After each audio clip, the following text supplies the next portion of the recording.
Alors, chers camarades, dans cette vidéo, j'aimerais vous parler de Alassane Dramane Ouattara, le président actuel de la République de Côte d'Ivoire.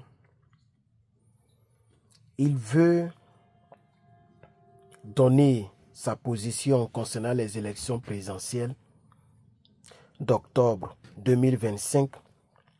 Il veut donner sa position en août. C'est-à-dire 2 mois. Même pas 2 mois, puisque si on enlève août seulement, c'est déjà en octobre. Donc, on va dire 1 mois. Janvier, février, mars, avril, mai, juin. Janvier, février, mars, avril, mai, juin, juillet, août. Ça, c'est le 8e mois. Les élections ont lieu le 10e mois. Donc, c'est en août qu'il compte donner sa position, s'il va être candidat ou pas. Vraiment, je me demande, en réalité, ce type, il est très peureux. Malgré qu'il a toute l'armée, il a des rebelles, des chefs rebelles, des tueurs en gage autour de lui. Puisque tous les tueurs du côté de Guillaume Soro, de la rébellion de Guillaume Soro, sont tous avec lui. Il contrôle la justice. Il contrôle même toute la Côte d'Ivoire et tous les Ivoiriens. Il est assis sur eux comme ça. Malgré ça, il a toujours peur. Il a peur d'annoncer sa candidature très tôt. Et ça a été toujours sa méthode. Vraiment, je pense que le gars-là, il est très peureux. Si les Ivoiriens l'effraient un peu, il va sauter clôture. Si vous l'effrayez un peu, il va sauter clôture. C'est dommage que tous nos leaders, personne n'est capable de lancer un appel sérieux. Et les gens pensent que c'est par la politique qu'ils vont enlever ce type-là au pouvoir. Ce qui est une erreur très grave. Puisque le président Laurent Gbagbo a été clair lui-même. Il dit Alassane Ouattara est un menteur. Ne faites pas attention à son esbrouf. C'est parce qu'il est menteur qu'il n'est jamais parvenu au pouvoir.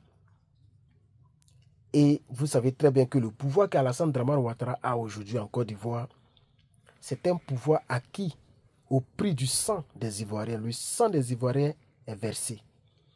Beaucoup d'Ivoiriens sont sous terre, là où je te parle. Beaucoup de citoyens ivoiriens sont des squelettes.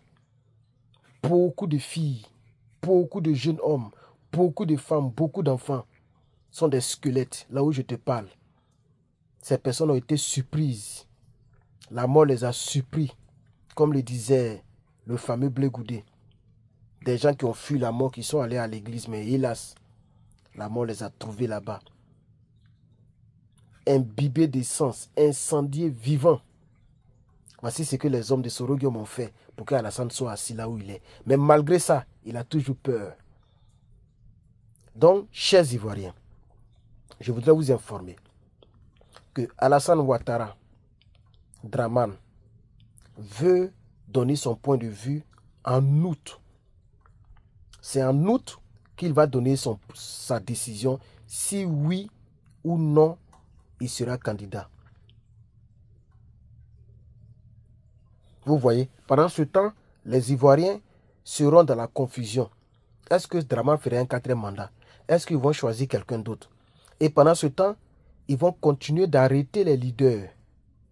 Pendant ce temps, ils vont continuer d'intimider les Ivoiriens.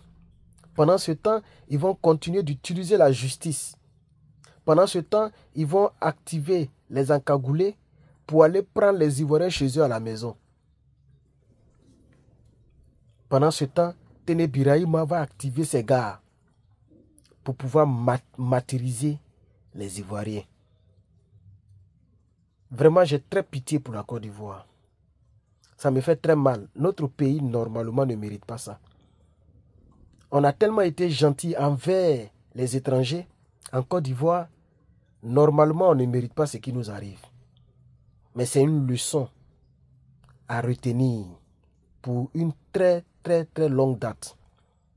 Je pense que nos dirigeants futurs ne feront plus ce que nos dirigeants passés ont fait, comme les Bédier, comme les Oufoué, etc. Je pense que les Ivoiriens prendront leurs responsabilités lorsque d'autres Ivoiriens s'élèveront pour essayer de faire une rébellion, surtout pour un étranger. Les Ivoiriens prendront leurs responsabilités pour ne plus permettre la prospérité d'aucune rébellion que ce soit. Un rebelle reste toujours un rebelle. Cette leçon, vous devez la retenir. Dieu seul sait quand et comment Draman quittera le pouvoir. En 2025, si vous dormez, vous écoutez les Makosso, les gens sont en train de vous distraire, ils vont tout faire pour créer encore des buzz. Ils vont non seulement acheter des hommes politiques au sein de l'opposition, ils vont préparer leur deuxième KKB. Comme ça, si toute l'opposition ne veut pas aller aux élections, tant que la liste électorale n'est pas révisée, ils vont utiliser ce dernier pour aller aux élections pour valider le 4e mandat. Vous savez très bien que la commission électorale indépendante actuelle ne proclamera personne victorieuse, ne proclamera personne vainqueur, à part Alassane Ouattara. Vous le savez très bien. Donc, aucune politique ne peut enlever cela au pouvoir.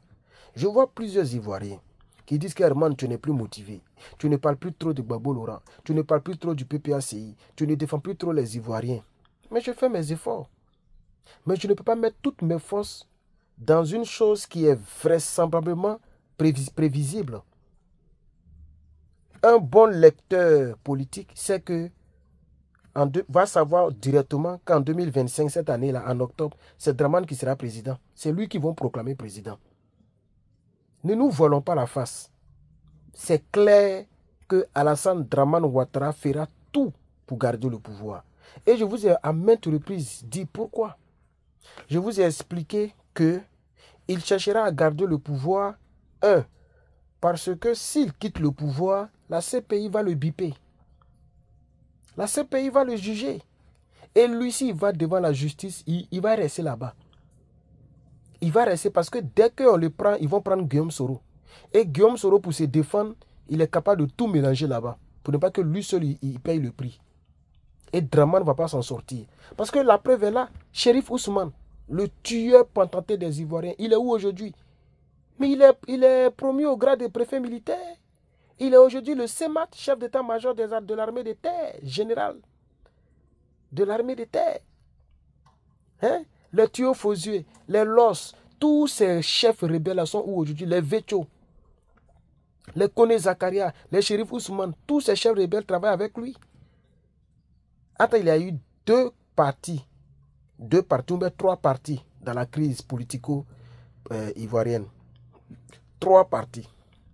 Il y a la première partie qui était la partie présidentielle, c'est-à-dire le pouvoir de Gbagbo Laurent. Il y a la deuxième partie, le parti d'Alassane Ouattara. Et il y a la troisième partie, le parti des jeunes patriotes, qui n'étaient pas des ministres, mais qui ont été tués plus que les ministres. C'est les Désiré Tagro qui n'ont pas eu la chance. Sinon, la plupart des ministres sont encore vivants. C'est eux qui étaient payés cher, eux qui mangeaient. Et on disait à leur temps qu'ils achetaient les RAF4. La plupart sont vivants. C'est quelques-uns qui n'ont pas eu la chance, comme Désiré Tagro, qui est mort de manière très triste, très atroce, très inhumaine. La mâchoire balancée. Et les jeunes patriotes ont été martyrisés par milliers et milliers. Et on nous dit 3000. Ça dépasse largement 3000 personnes. Vous comprenez, chers camarades? Vous devez savoir, chers Ivoiriens, vous devez savoir que cette année-là, si vous ne vous levez pas, si vous ne prenez pas vos responsabilités, on est parti pour 5 ans de souffrance encore. On est parti pour 5 ans de souffrance. Ça, je vous dis clairement. Et c'est pourquoi il veut mettre ça à 2 mois. Comme ça, dès qu'il dit qu'il est candidat, ils ont 2 mois pour mater encore les Ivoiriens et pour les mettre au pas. Je vous ai parlé même du porte-parole. J'ai fait un petit direct aujourd'hui, non, je crois. Aujourd'hui ou hier. On dirait que c'est aujourd'hui. Concernant, non, c'est hier. Porte-parole de la commission électorale indépendante. elle a dit clairement que c'est impossible de réviser la liste électorale. Pourquoi? Parce que la Côte d'Ivoire n'est pas automatisée. Le système informatique n'est pas automatisé. Mais quand c'est pour donner les résultats des concours, là, le système, il est automatisé. Hein. Là, on dit aux candidats de mettre les matricules pour vérifier leurs résultats. Quand c'est le BTS, le baccalauréat, le système, il est automatisé. Il est informatisé. Mais quand c'est pour réviser la liste électorale, là, le système n'est pas automatisé. C'est ça la triste réalité. Elle a dit que le système n'est pas automatisé. Donc, c'est impossible de faire la révision de la liste électorale chaque année. Ça veut dire que cette année, ils ne feront pas la révision de la liste électorale. Donc, les fantômes qui sont sur la liste électorale vont voter. Donc, voici un peu l'information que je voulais porter à votre connaissance. Comme nous sommes déjà à 11 minutes, je vais bien m'arrêter là. Je vous souhaite un très bon vendredi, le week-end, un très bon week-end. Et beaucoup de courage à la famille de notre cher frère combattant Don Piki. Il a été jugé, condamné, parce qu'il a arraché les papiers de 2010. Don Piki ne peut pas financer une déstabilisation. Il n'a pas financé quoi que ce soit. C'est l'acte de bravoure qu'il a posé pour les Ivoiriens. C'est ça qu'il envoie aujourd'hui. Bon, il ne va pas en prison physiquement, mais c'est ça qui le fait condamner à 10 ans et 5 ans de privation de ses droits civils. C'est ça la triste réalité. Et donc, Yako à la famille PPACI, Yako particulièrement à la famille biologique, à la famille, aux frères et enfants et tout, de Damana Adea Pikas. Pour l'heure, je vais vous dire au revoir. Je suis vraiment le patriote. Voilà, vérifiez si vous avez activé la cloche des notifications ou si vous êtes abonné. Abonnez-vous pour ne rien manquer des informations africaines et internationales. Je vous remercie.